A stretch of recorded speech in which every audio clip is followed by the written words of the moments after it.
to try to make this one last time. Here we go, Court. Ooh. Pardon the interruption, but I'm Mike Wilbon. We're off after today's show until Tuesday, Tony. You excited? I'm Tony Kornheiser. I need this. I've been working 4 straight days. Ooh, I'm beat. wow. And now beat. you got load management through the weekend. Yeah, well, at my age, I signed up for the Kawhi Leonard plan. That's what I've been hoping for. Load Are you going management. to the beach compound? Beach compound for you this weekend? Too far to go. I'm just staying here and sleeping. I'm tired. Welcome to PTI, boys and girls. In today's episode, a big weekend of college football, a big win for the Indiana Fever, and an impressive performance from the Shohei of dogs. But we begin today with college football, specifically Deion Sanders' Colorado team hosting 1AA North Dakota State. Deion was the focal point of college football last year early, starting fast but losing 8 of his last 9 games. He has brought in 65 new players. North Dakota State has won 6 of their last 7 games against D1 teams. So, Wilbon, what should we expect from Colorado in Deion's second season? Excitement, drama. That's what you get when you tune in to Deion, to Coach Prime in Colorado. And I want to see Shedeur Sanders, and I want to see Travis Hunter. I want to see those guys. These are 2 players who I guess have to be top 10 if you're projecting from where they are now. I know the season can change things, but they might be higher than top 10, both of them. They could be top 3 for all we know. So I'm excited to see. That's appointment viewing, Tone. I don't leave the house for that. Luckily out here, that game starts at 5. Dinner can be pushed away until after that game in North Scottsdale. And then I want to, but that is, Colorado was so exciting last year. It's almost difficult to believe they can live up to that where they were last year. They go, 3-0, and then it's sort of the roof falls in on them. But also, Tony, I think they're playing a team you mentioned won 7 of their 8 games against these, big favorite opponents. 6 out of 7. Yeah. Tony, Colorado, you don't want to get into a slug-it-out game with North Dakota State. You can lose that game. And it's not a sneak up on you game. They're not going to sneak up on Deion. Maybe some people who aren't paying attention they can sneak up on. But I'm excited for this first game, which kicks off in a couple hours. Yeah, so Deion Sanders has taken a few laps around the track. We know him, we like him, we root for him. He is no stranger to success, he is no stranger to criticism, and he loves being Deion Sanders prime time. So anything that's been said about him, good or bad, he's already heard, which is why, Mike, I'm a little disappointed that Deion has apparently found a couple of writers that he doesn't want to talk to anymore. I think he should probably rescind that. They started out like a meteor last year, and then they totally imploded. Like you, I feel that it would be a very bad loss if they lost to North Dakota State, a very bad loss. Because even though North Dakota State is a great 1AA school, they're not a Power 5 1A school. So I expect Colorado to win this game. I do. I don't expect them to be in the playoffs, Mike, but I think what they should be aiming for is a winning season and a bowl game. I think that's success this year for Deion Sanders. I agree with you there, Tony. And again, but they got players you want to see. They really do. So I start there. Let me just comment briefly on the Deion situation. Tony, I'm going to judge Deion from the way he treated me and us for decades. You and I, even if Deion disagreed and was mad at us in the moment, he never stopped talking to us. He never said he wasn't going to talk to us. No team he worked with or for or played for ever issued a statement saying Deion's not going to talk to you. Deion would say, wait a minute, come over here and sit down. We got to hash this out or whatever it was. So you and I don't even recognize that dynamic that he's involved in now. And we covered him. I'll go further. Wrote about him and talked to him for decades. I'll go further with Deion. Deion offered to buy me a burgundy suit once when he was playing in Washington. He wanted me in a burgundy suit. I'm just going to say, Mike, that when he started at Jackson State, he was 4-3, and the next year he was 11-2. He inherited a 1-11 team here in Colorado, and he went to 4-8, which is an improvement. I don't think he can be 4-8 again. I mean, I think 4-8 again, you're looking maybe at Scott Frost land. I think people are going to say, whoa, wait a second here. But a good improvement, and you're looking at Lane Kiffin land, Mississippi, and you go, So I'm with you there. Yeah. I'm with you there. Yeah. All right, let's broaden this out to Labor Day weekend. The double-ranked matchups include number 1 Georgia meeting number 14 Clemson in Atlanta, number 7 Notre Dame traveling to number 20 Texas A&M, and number 23 Southern Cal against number 13 Louisiana State in Las Vegas Sunday night. Tone, which of this weekend's games involving a ranked team are you most interested in? Okay, so this is a big deal. This is the whole smorgasbord, right? Do I want to see, for example, Miami and Florida? Sure I do. Do I want to see, and I got the notes here, do I want to see Western Kentucky at Alabama? Maybe not, but I want to see Kalen DeBoer's first game. It's the same with Michigan. I want to see the new coach's first game, even though it's Fresno State. Yeah. You know, do I want to see Notre Dame and Texas A&M? Sure. Do I want to see LSU and USC? That could be a basketball score. That could be 80-72 for all we know. But if you pin me down to one, Mike, I'm going to say Georgia and Clemson, and I'm going to wonder how people in the athletic department schedule that for the first game. Georgia's the number 1 team in the country. Some criticism. So I think it's possible they come out in this 4 losses, and he got some criticism. So I think it's possible they come out in this game like it's the national championship. I do. Tone. For me, I grew up 92 miles from South weekend. This is great. I mean,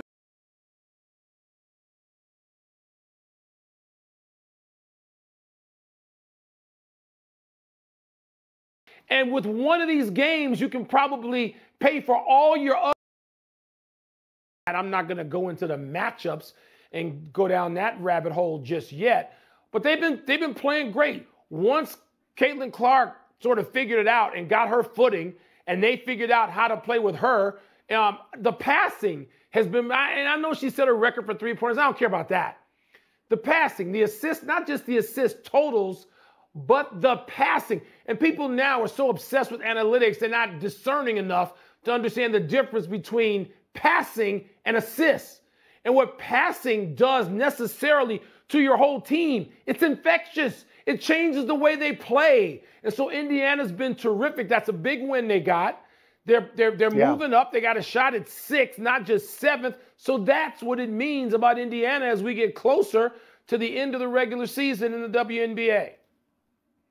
I watched a lot of this game last night. I went back and forth with the Nats and the Yankees, where, by the way, Dylan Cruz hit his first Major League home run leading off for the Nats, but I digress.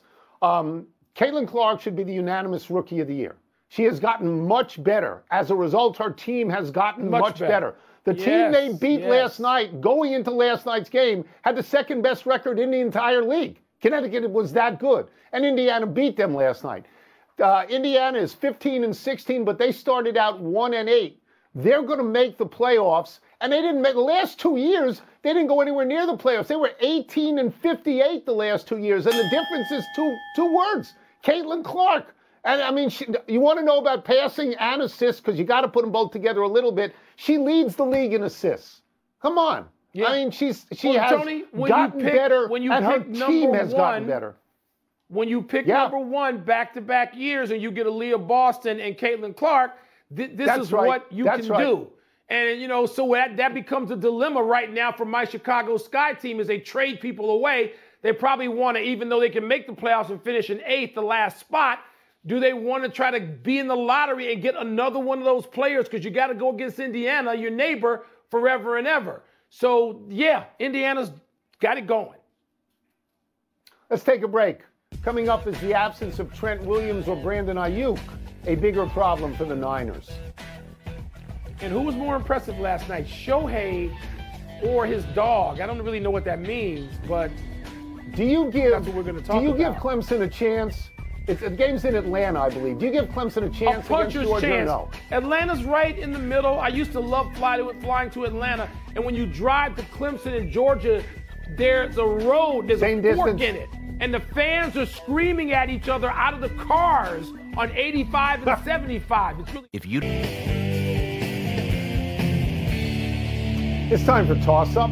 2 men enter, 1 man leaves, finishes the show. then folds into the fetal position because Dylan Cruz and the Nationals are not playing tonight. But I get to watch Deion, so that's okay. What's first? Toss up, which holdout do the Niners need more? Trent Williams or Brandon Ayuk? This is not even close. The answer is Trent Williams. Brandon Ayuk is a wonderful player, a talented player. He led the team in receiving last year. I understand that. But that's why you pay Christian McCaffrey and Deebo Samuel and George Kittle a lot of money. And this is how the coach, Kyle Shanahan, earns his money with a creative offense if somebody isn't there. You've got to protect a young quarterback like Brock Purdy. If you've got the best left tackle in the business, you've got to get him on the field. Because you know what happens when you can't protect the quarterback? Ask Deion Sanders what that's like. The field. He knows what that's yeah. like, right? So this is a very simple thing. No insult to Ayuk, but Trent Williams is more important. I would love to scream and holler and stamp my feet and disagree vehemently with you, and I'm not.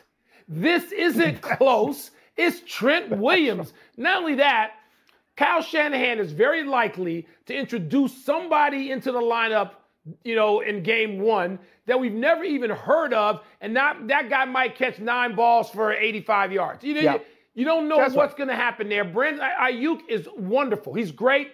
I'd like to have him. My wide receiver room is full in Chicago, too. But don't tell me that McCaffrey and Kittle and Deebo Samuel can't figure out, with Shanahan leading the way, how to make up for what? For Ayuk, 6 or 7 balls caught at most? Don't tell me that. And you better protect that quarterback, because when he's been hurt, the Niners can't produce. When he's healthy, they can. So Trent Williams, come on down. They better get him back on the field. Right. That's right. What's next? Toss up, who had the more impressive performance last night? Shohei or his dog Decoy? Shohei Ohtani had another great game. Hit another home run, that's 42. Had 2 more stolen bases, that's 41 and 42. But did you see the dog? This is Shohei's dog. Before the game, Shohei brings the dog out to the mound and puts a ball right in front of him. Then Shohei goes behind the plate because this is the ceremonial first pitch. The dog picks up the ball, trots down to home plate, drops the ball on the plate. Are you kidding me? I have a dog. My dog can't do this. If I gave my dog a ball, the dog would eat the ball. That's what dogs do. They eat the baseball. And then at some point, the dog would pick up the baseball and run into the outfield. The dog wouldn't go home. No, this was fantastic what the dog did. Okay, thankfully, this is not the Countdown to Westminster show, and I'm glad you gave the dog portion of the program. And by the way, so people don't say, Robot hates dogs. I love dogs. I had a dog from the time I was 4 to 18. That's all the formative years of my life, a German Shepherd. I like big dogs. I don't like lap dogs. I don't like purse dogs. I don't like little fluffy dogs. Big dogs, big dog. Big barks. Jesse's a big dog. Yeah. Now, let's go to the portion of this which deal with baseball. Shohei's having a great season. Shohei is having a great season. Do you know how much better a season Aaron Judge is having? And I get into this, Tony, because it was a day earlier this week when we started to compare them a little bit. And I'm looking at Judge, and I saw something on Instagram, and it just ran down the categories that I care about and even some of the wonky ones I don't. But here's where Judge leads Shohei. And again, Shohei, MVP, National League, great season.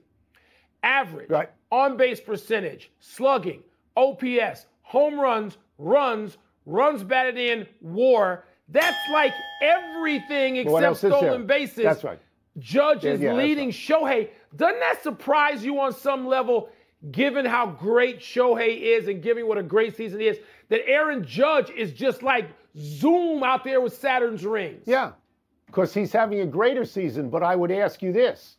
What's his dog doing? Okay, what's his dog doing? What his dog That's it. Doing. Let's take one last break. Like Still to come. Big, tough dog. The Patriots pick their quarterback. They pick their guy.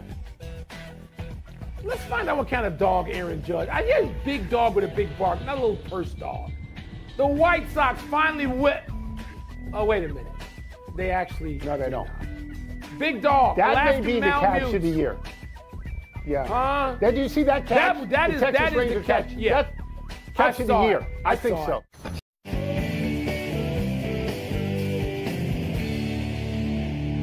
Happy time, people. Happy 78th birthday, Bob Beamon. Even with the Olympics just concluding, many people watching this show may not know who Beamon is. In the Mexico City Olympics in 1968, Beamon set a record in the long jump that seemed incomprehensible.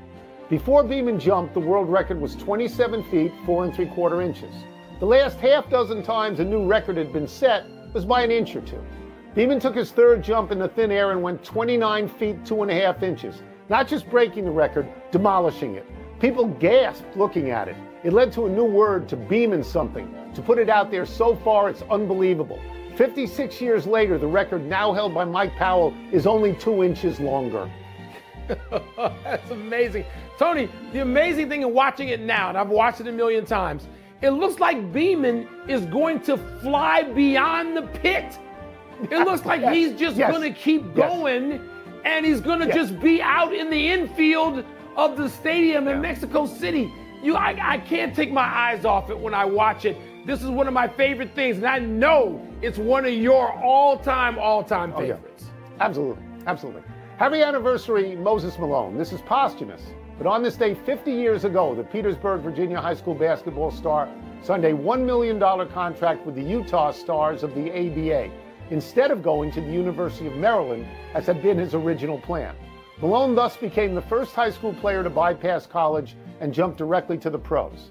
At that time, the NBA was not allowing college underclassmen into its league.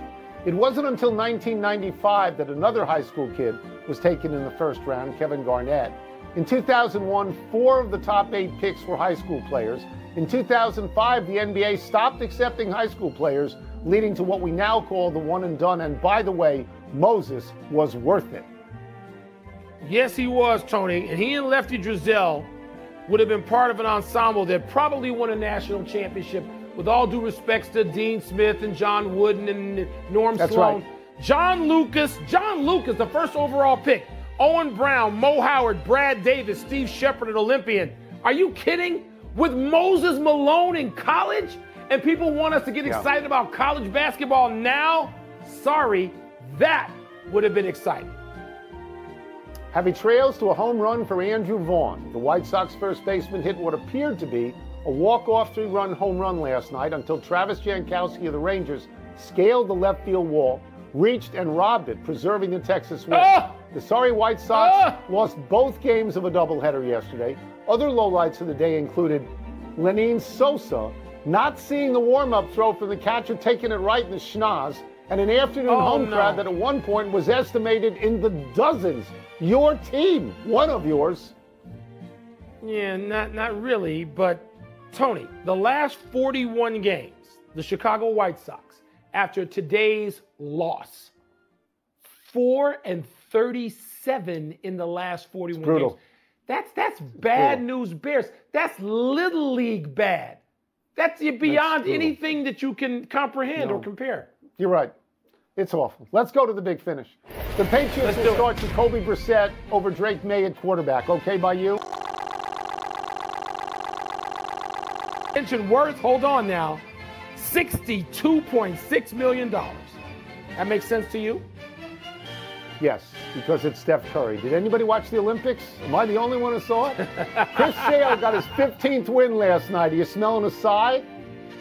Yes, because he's got the 2.5 ERA, but he's also winning the games, people, unlike some of the folks that have been rewarded recently. 15-3, yes, I'm smelling sigh. Mark Maskey reports about 70% of kickoffs returned during the preseason. You impressed? Good. That's what we want is kickoffs. Kickoffs without big injuries, yes.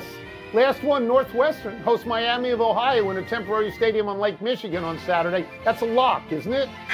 It's going to be fun. As you and David Israel, you know that David Israel and I are excited. Not a lock, Tony. The MAC teams often upset us. They really do. But we're going to win. We're out of time. We will try and do better the next time. And over my right shoulder is my dog, Chessie, a big dog. I'm Mike Wilbon. We are off until Tuesday, knuckleheads. You can get the podcast on the app or Apple Podcast. Mark Jackson, welcome to Purple. We're going to have some fun. Now, my dog in space.